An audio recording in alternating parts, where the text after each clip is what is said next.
Destiny Payton and the fact that she is still out here running with her DV narrative like it's her personal storyline for life. Now, before anybody comes for me, let me make it crystal clear. I take domestic violence extremely seriously.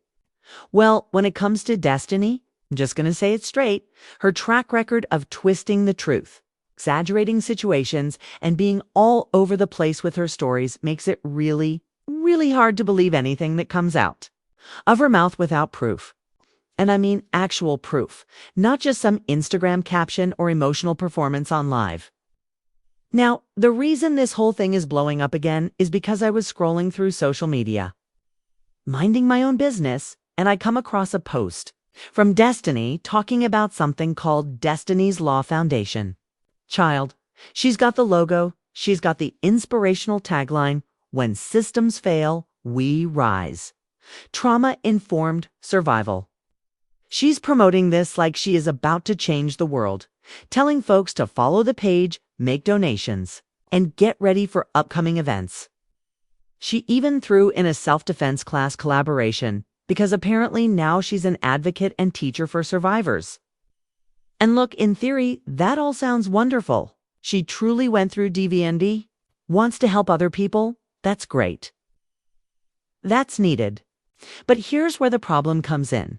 A whole lot of people, including me, have a hard time believing her because of the messy history she's had with telling the truth.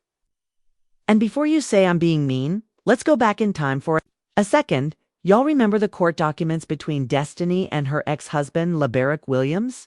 Oh yes, the messy divorce, the back-and-forth filings, the accusations flying like confetti at a New Year's party. According to LeBarick, Destiny kept their son Law away from him for 9 days. And these weren't just any days. These were his court-ordered visitation days. So naturally, he went right back to court to have her held in contempt. And what was Destiny's response? She said she had a good reason, that LeBarick was physically abusive to her and she feared for her safety. That's a serious accusation. And to back it up, she pointed to an arrest of LeBarick that supposedly happened about a month before in Huntsville. Now, here's my thing.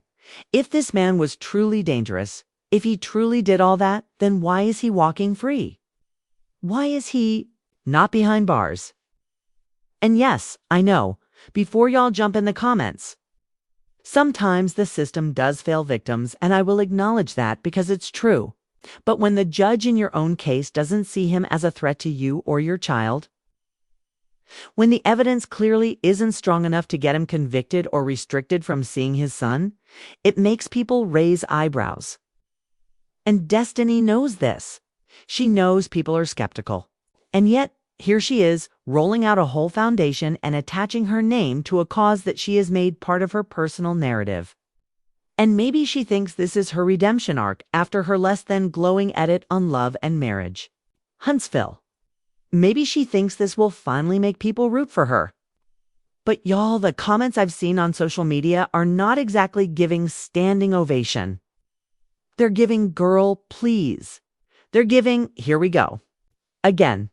And I can't even be mad at folks for feeling that way, because this is the same Destiny who has, in my opinion, lied, exaggerated, and played the victim when it suited her. And before anybody forgets, let's recall that whole custody situation. The judge had to reschedule hearings because Destiny's team asked for continuances, claiming prior obligations. And while all that was going on, she's still posting like nothing happened.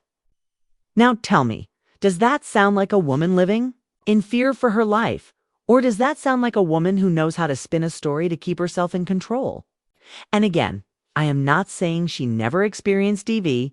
I'm saying that when it comes to her, I would need solid proof before believing anything. Because too many times on this show and in real life, Destiny has proven that she will say whatever benefits her in the moment. And y'all know I'm right. Think about all the arguments she's had on love and marriage. Huntsville, where she suddenly remembers some detail that makes her look better. This feels like the same pattern. But here's the kicker: if you dare to question her, she will act like you're attacking all survivors everywhere. When really, people are just trying to figure out if her specific story holds water. That's why this foundation announcement is getting side-eye. It's because it's not coming from someone with a consistent, transparent track record. It's coming from someone who has been called out multiple times for not telling the whole truth. And yet, she is pushing it hard. Tickets for events, calls for donations, emotional captions about stepping into her purpose. I mean, she even said this work is deeply personal and about more than surviving. It's about thriving. And if this is real for her, I hope she thrives. But if it's not, the backlash is going to be ugly. Because fans of this show are not dumb. They remember things. They put pieces together. And with Destiny, there are just too many pieces that don't fit neatly. And that's why I'm telling y'all to watch this video all the way to the end, because we are going to lay it all out. From her first claims to the court documents to the current foundation rollout.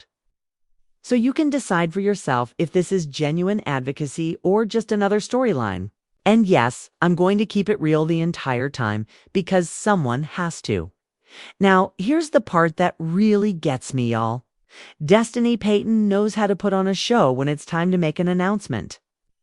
The way she rolled out this, Destiny's Law Foundation, like it's a Netflix premiere, had people talking, but not necessarily in the way she probably hoped. The comment section was full of people saying things like, "Is this the same Destiny that couldn't tell? Straight story in season 4. Or didn't she just drag Labak in court? Now she's using him as her inspiration." And honestly, those reactions aren't coming out of nowhere. If you've been following Love and Marriage Huntsville from the beginning, you've seen how Destiny's relationships, whether with cast members like Melody, Shari, Martell Holt, or even Kimmy Scott, tend to blow up in drama and confusion. And every time, there's this feeling that we're not getting the full truth. Take her friendship with Melody, for example, that went from besties to basically strangers overnight, with Destiny claiming she was abandoned and Melody claiming there were things happening behind the scenes that the audience didn't know about. And yet, when Destiny is called on to explain, it's always vague, always deflecting. Now, translate that same energy to something as serious as DV allegations. Can you see why people are hesitant to believe without concrete evidence? Because when you have a pattern of dodging and weaving in conversations, people start thinking you might be doing the same thing with your big truth. And speaking of truth, let's not skip over the fact that Destiny's DV claims came out conveniently in the middle of a custody battle. That's important, because when a parent accuses the other parent of abuse in court, it can be a powerful legal move, but it can also be abused as a tactic to keep a child away from the other parent. Labarak said in his filings that Destiny kept Law away from him for 9 days during his court-ordered visitation period. That's not a little slip-up.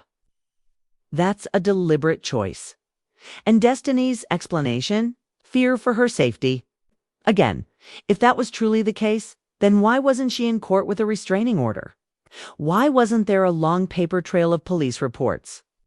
Why wasn't there something that would have made the judge slam the gavel and say, "Sir, you will not see your son until this matter is resolved"? Because instead, what we saw was the case being rescheduled. Her team asking for continuances and business as usual on her social media. And y'all, the fans, remember. This audience is not the type to forget receipts, and they will pull screenshots from 2 years ago like it's nothing. People are already comparing her purpose posts about Destiny's Law Foundation to her old lives where she was talking about moving on, focusing on business and not letting the divorce define her. But now, suddenly, the divorce and the alleged abuse are the cornerstone of her purpose. That's a 180, and not in a way that inspires confidence. Let's also be real, Destiny has had money struggles in the past. We've seen her storefront, beauty supply, business struggle. We've heard her talk about financial hardships. You've seen her have to defend her career moves on the show. So when you combine that with a brand new foundation asking for donations, people are going to connect dots. They're going to ask whether this is truly about helping others or if it's a way to bring in funds. And tension when the TV checks aren't flowing like they used to. I'm not saying that's the case, I'm saying that's the conversation happening in fan spaces. And Destiny can't act like she didn't see it coming. And here's another layer. Destiny's not the only Lamb cast member to have their reputation questioned. We've seen Martell Holt lie through his teeth for seasons. We've seen Miss Wanda twist situations to fit her narrative. We've seen Marcia Scott dance around questions about infidelity. So the audience has developed a sharp radar for BS. They can smell it from a mile away. And Destiny, unfortunately, has done little to prove that she's an exception to that pattern. Now, for those of you watching right now thinking, well, maybe she's telling the truth this time.